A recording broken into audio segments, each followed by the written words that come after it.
کرتے رہے۔ دوسری صدی میں خلیفہ مہدی عباسی نے مسجد نبوی کی مرمت اور توسیع کا حکم دیا۔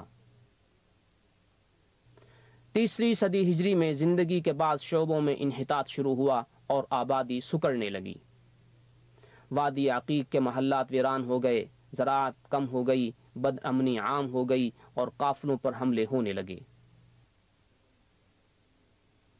اس صورتحال کو سنبھالا دینے کے لیے سن 263 ہجری میں مدینہ منورہ کے ارد گرد فصیل بنائی گئی۔ پھر مختلف اوقات میں اس کی ترمیم و توسیع کا سلسلہ جاری رہا۔ 10ویں صدی ہجری تک مدینہ منورہ کے عمومی حالات میں مسلسل اتار چڑھاؤ ہوتا رہا۔ سن 578 ہجری میں صلیبی جنگیں عروج پر تھیں کہ ایک صلیبی کمانڈر ارناط نے اپنی فوج کا ایک دستہ روانہ کیا، جو نہایت خفیہ طریقے سے بحری رستوں سے ہوتا ہوا یمبو کے ساحل پر اترا اور وہاں سے خشکی کے راستے سے مدینہ منورہ کی جانب بڑھنے لگا۔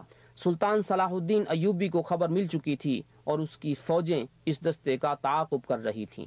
بالآخر مدینہ منورہ سے ایک رات کی مسافت پر ایوبی فوج نے صلیبی دستے کو گھیر لیا اور ان میں سے اکثر کو قتل کر کے باقی کو گرفتار کیا۔ 5 رجب سن 654 ہجری میں مدینہ منورہ کے مشرق میں ایک بہت بڑا آتش فشاں پھٹا، جس کا لاوا ایک ندی کی شکل میں مغربی مدینہ منورہ کی طرف بہنے لگا، مگر اللہ کی قدرت سے مدینہ کے قریب پہنچ کر شمالی طرف مڑ گیا۔ تقریباً 3 ماہ تک مسلسل یہ لاوا جلتا رہا۔ سن 886 ہجری میں آسمانی بجلی گرنے سے مسجد نبوی کی عمارت آگ کی زد میں آ گئی اور اس کا اکثر حصہ جل گیا، البتہ حجرہ شریفہ محفوظ رہا۔ سلطان قائتبائی نے عصر نو مسجد کی تعمیر کی، نیز مختلف مدارس اور مسافر خانے بنوائے، جہاں علماء، طلباء اور جوار رسول کے شائقین رہنے لگے۔ 10ویں صدی ہجری سے مدینہ منورہ میں عثمانی دور کا آغاز ہوا، جو 400 سال تک باقی رہا۔ اس دوران مدینہ منورہ میں جو تبدیلیاں رونما ہوئیں ان میں سے خاص یہ ہیں۔ مدینہ کے گرد فصیل کی تجدید ہوئی اور ایک وسیع اور محفوظ قلعہ تعمیر ہوا۔ بدامنی کی روک تھام کے لیے ایک فوجی دستہ متعین کیا گیا، جس سے امن و امان کی صورتحال بہتر ہوئی، مگر کچھ عرصہ بعد فوجی قیادت میں اقتدار کی رسا کشی ہونے لگی، انتظامی ادارے کمزور ہو گئے، بد امنی پھیلنے لگی اور قافلوں پر حملوں کا سلسلہ پھر زور پکڑ گیا۔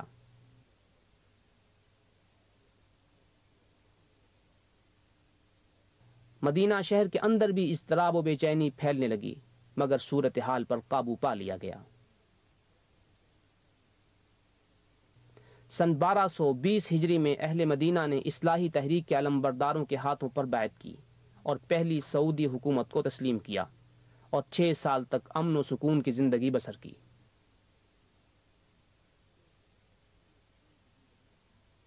مگر محمد علی پاشا کے بیٹے توسون پاشا نے مدینہ منورہ پر دوبارہ قبضہ کر کے اسے حکومت عثمانیہ میں ضم کر لیا۔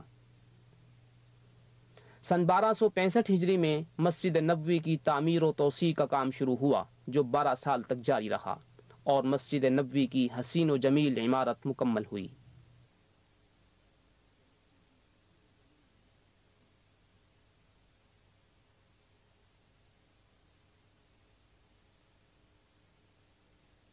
سن 1318 ہجری میں ایک طاقتور وائرلیس اسٹیشن نصب کیا گیا، جس کے ذریعے مدینہ کو ترکی دارالحکومت استنبول سے جوڑ دیا گیا، نیز مدینہ منورہ سے دوسرے شہروں کے ساتھ رابطہ بھی ممکن ہو گیا۔ سن 1326 ہجری میں دمشق سے مدینہ منورہ تک ریلوے لائن نصب کی گئی، جس سے مدینہ منورہ کی اقتصادی اور معاشرتی زندگی میں زبردست تبدیلی آئی۔ تجارت کو فروغ ہوا، دولت کی بہتات ہو گئی اور مدینہ کی آبادی 10,000 سے بڑھ کر 80,000 تک جا پہنچی۔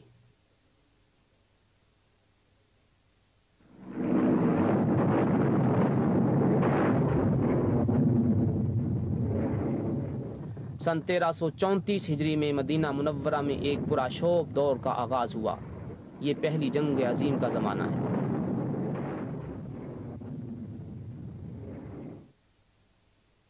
خلافت عثمانیہ کے ایک فوجی جرنیل فخری پاشا نے مدینہ منورہ میں بھاری فوج جمع کی اور مدینہ کے ارد گرد مورچہ بندی کر لی اور شریف حسین کی فوج کا مقابلہ کیا۔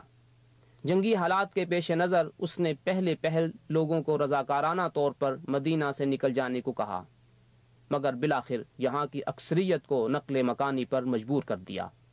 باقی ماندہ لوگوں کو 3 سال سے زیادہ ناکہ بندی، غلے کی کمی اور انتہائی مہنگائی کا سامنا کرنا پڑا۔ سن 1337 ہجری میں خلافت عثمانیہ کا خاتمہ ہو گیا اور اس کی فوجیں اس علاقے سے نکل گئیں۔ زمام حکومت شریف ہاشمی نے سنبھال لی۔ یوں اہل مدینہ کو جنگی صورتحال سے نجات ملی، البتہ شہر کی آبادی 15,000 رہ گئی۔ حالات معمول پر آئے، لیکن تھوڑے ہی دنوں بعد اقتصادی صورتحال خراب ہو گئی۔ ہنگامے اور فتنے دوبارہ شروع ہو گئے۔ انتظامیہ کی گرفت کمزور پڑ گئی۔ خصوصاً حالات اس وقت اور زیادہ خراب ہو گئے جب ہاشمی حکومت کا سعودی فوج سے ٹکراؤ ہوا، جو پیش قدمی کرتے ہوئے مدینہ منورہ کے قریب پہنچ چکی تھی۔ اب نجات کی یہی ایک صورت تھی کہ توحید کا راستہ اختیار کیا جائے، جس کی قیادت ملک عبدالعزیز بن عبد الرحمن آل سعود کر رہے تھے، جنہوں نے اس ملک کی مختلف ریاستوں کو ملا کر ایک وسیع اور مضبوط حکومت کی بنیاد ڈالی تھی۔ 19 جمادی الاولیٰ 1344 کو اہل مدینہ کے ایک وفد نے باضابطہ طور پر ملک عبدالعزیز کے ہاتھ پر بیعت کا اعلان کیا۔